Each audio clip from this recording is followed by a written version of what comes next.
you.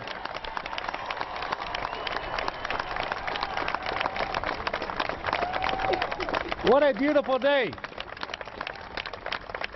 And Mr. Lieutenant Governor, since you did such a good job with the weather, you're going to be in charge of the Mississippi River for the next couple of weeks, too. Go ahead and have a seat, please. Thank you, Murray, for that wonderful introduction, and thank you, Chief Justice Johnson, for administering the oath. President Alario, Speaker Barra, statewide elected officials, justices of the Supreme Court, and members of the legislature, Governor Jindal, Governor Blanco, Governor Romer, Governor Edwards, Senator Cassidy, as well as Congressman Richmond and Congressman Graves. My fellow Louisianans, I am grateful to be here today, and I am thankful to everyone who has traveled from Amite. God bless you.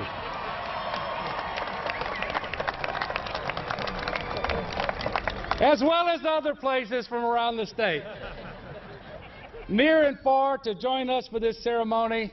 And I will tell you, it was my special treat and delight yesterday and surprise to be joined in the mansion by the Cadet Glee Club from the United States Military Academy at West Point, and I know that they performed here today as well as at Mass earlier this morning, so I want to thank them for making that trip from West Point.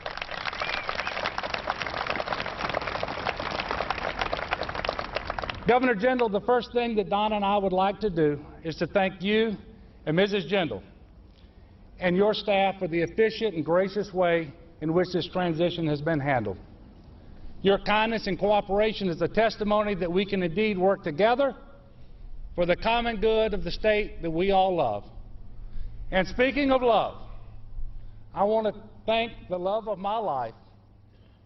I want to thank my wife, Donna, and our children, Samantha Bell, Sarah Ellen, and John Miller.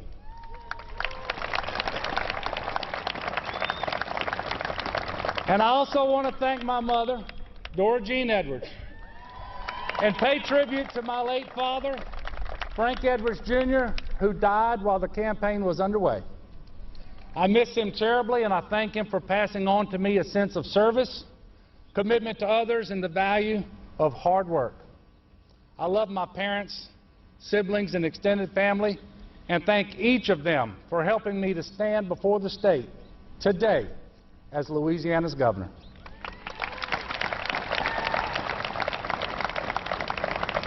And I especially want to thank all the people of Louisiana who have joined us here today and those spread out in each corner of the state. We are here because you've chosen to rise above partisan politics and put Louisiana first. I was not a business-as-usual candidate, and I will not be a business-as-usual governor. I am first and foremost a proud Louisianan. Like many of you, I grew up in a family that taught me the importance of faith. We filled an entire pew at church every Sunday. And the hardest catechism teacher I ever had was my mama, who taught me in the 6th grade. Like many of you, also grew up with a strong appreciation of the sportsman's paradise that we all live in. Some of my best memories are of camping with my father and my 6 brothers.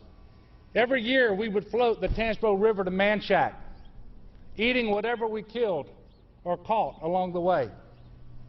But just in case, we'd always bring along some sweet potato pie left over from Thanksgiving.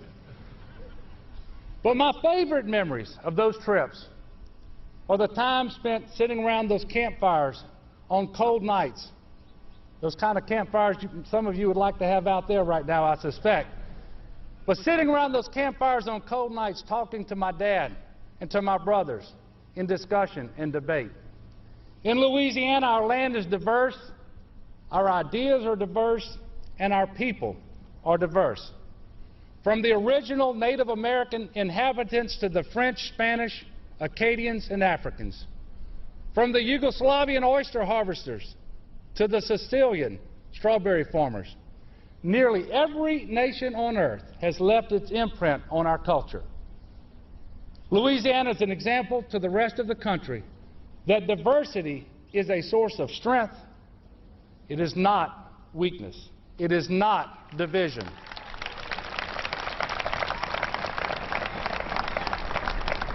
That is why I am confident that regardless of party, we can band together to rebuild Louisiana. The status quo is not sustainable in a state that is anything but ordinary. As we prepare to meet the mounting challenges ahead, I am reminded of General MacArthur's farewell address to West Point, that duty, honor, and country are rallying points to build courage when courage seems to fail, to regain faith when there seems to be little cause for faith, to create hope when hope becomes forlorn. My experience at West Point and my service as an Army officer have molded the way I look at the world.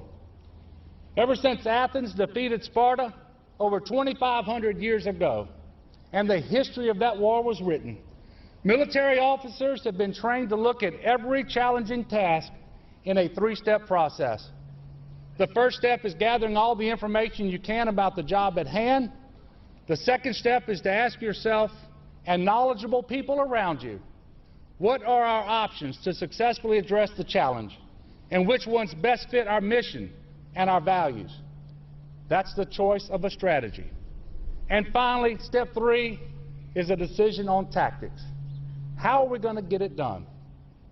In military terms, victory is won by information, or intelligence as we call it in the Army, strategy, and tactics. That is how I propose we proceed in our shared mission of putting Louisiana first. We must be honest with ourselves, and we must be honest with one another. I can tell you, I'd rather be here today inheriting $1 billion surplus than a $1.9 billion shortfall. But the truth is, there isn't a challenge that we won't meet. We must be grounded in reality and see the facts as they are, not as we want them to be. First, we need to acknowledge the harsh truths about poverty in Louisiana. We talk a lot about our abundant natural resources, but we need to talk more about the most precious natural resource that God has entrusted to us, our children. In Louisiana, 1 in 4 school-aged children live in poverty. That is unacceptable, and it must change. It's unacceptable when a parent's hard work isn't enough to pay the bills or go to the doctor.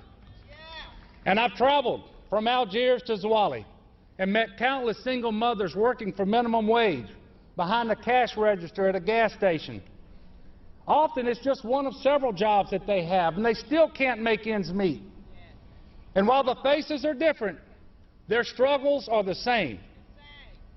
On top of not paying many of our workers a living wage, women in Louisiana make an average of 66 cents on the dollar compared to men. We're the worst state in the nation for pay equity. That, too, is unacceptable.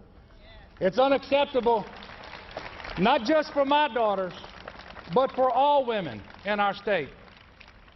Second, we've somehow forgotten that education is synonymous with opportunity. In the past 7 years, we've cut funding for higher education by $700 million, the largest disinvestment in the country, putting campuses on the brink of bankruptcy and sending many of our best and brightest students out of state. Tuition increases, also the highest in the nation, have priced many students out of their dreams and are making TOPS unsustainable. For K-12 education, while we've had some improvements, we still rank 49th in academic achievement. And while our high school graduation rate is at an all-time high, it is below the national average.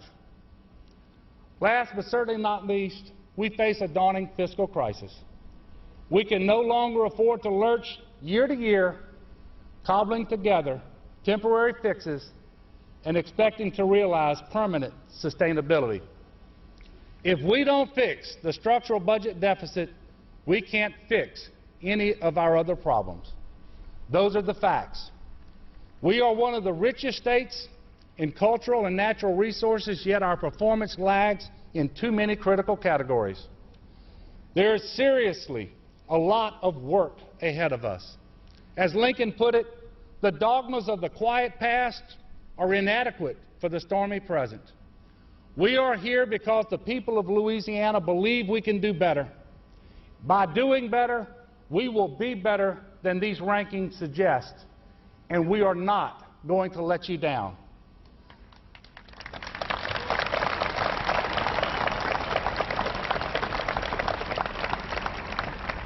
This mission is critical, and here are some of the strategies I propose. We must make it possible for all Louisiana citizens to be healthy and prosperous.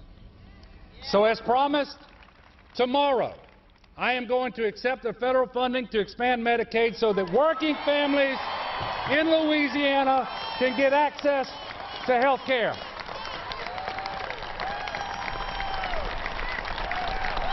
Your tax dollars should not be going to one of the other 30 states that have expanded Medicaid when we are one of the states that expansion will help the most.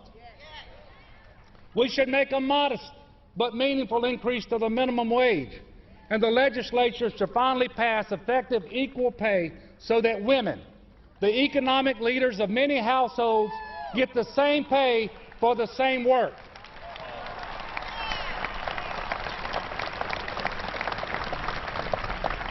We know that when women do well, children prosper too. And this is the very definition of family values. Next, we need to treat our educators with the respect they deserve and demand the best for our children. It's been proven time and again that a more educated and trained workforce is our greatest long-term economic generator. So we must make college more affordable. We can start by ending double-digit tuition hikes. We cannot fund higher education on the backs of our students. Our state should support public higher education institutions.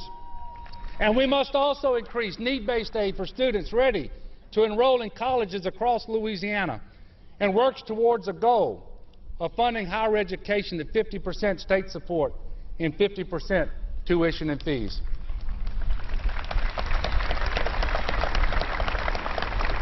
In K-12 education, we need to promote challenging Louisiana standards and a curriculum, and maintain a meaningful accountability system, and end the overuse of costly standardized testing.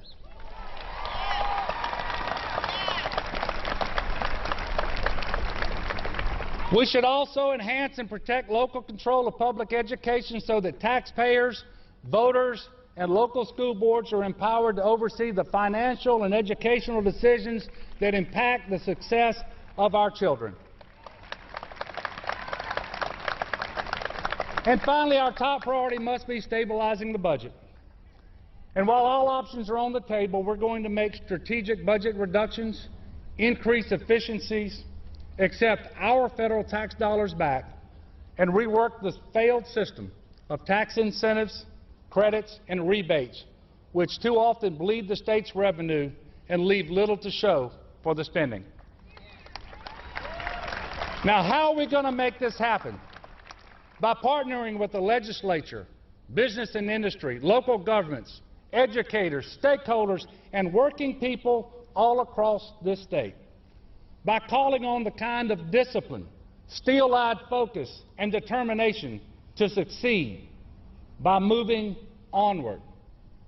I can't do it alone, and the enormous challenges we face will not be resolved overnight.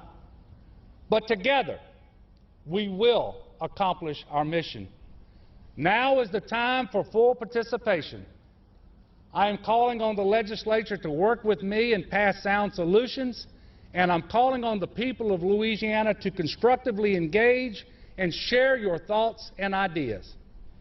It will be hard work, and yes, it will take sacrifice, but it can be done, and it must be done. You can expect the unvarnished truth from this administration regarding the challenges we face, the solutions we propose, and the opportunities we seek.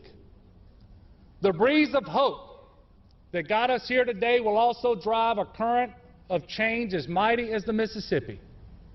But this river can't flow unless the breeze continues. We must put action before idleness, unity before party, and citizenship before self in order to put Louisiana first.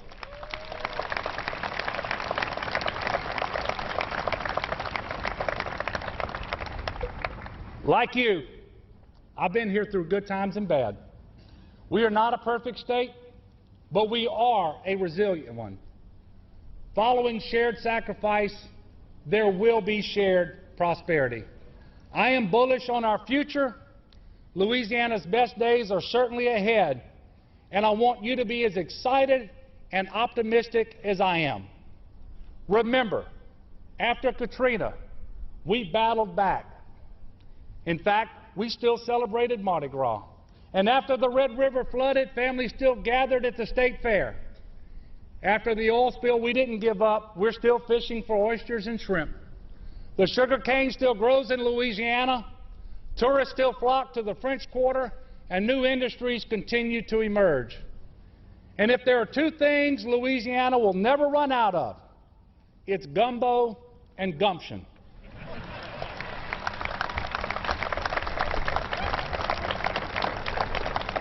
The people of Louisiana want and deserve a state government as hopeful as they are. I pledge to you that we will deliver on that hope. As Solomon prayed, so give your servant a discerning heart to govern your people and to distinguish between right and wrong. That will also be my prayer. I spent nearly 3 years traveling the state asking for your votes and your prayers. Today, I stand before you as your new governor, and I simply ask for your support and your prayers for me and for this state. From the bottom of my heart, I cannot thank you enough for this incredible opportunity. God bless you all. God bless the state of Louisiana, and God bless the United States of America. Thank you.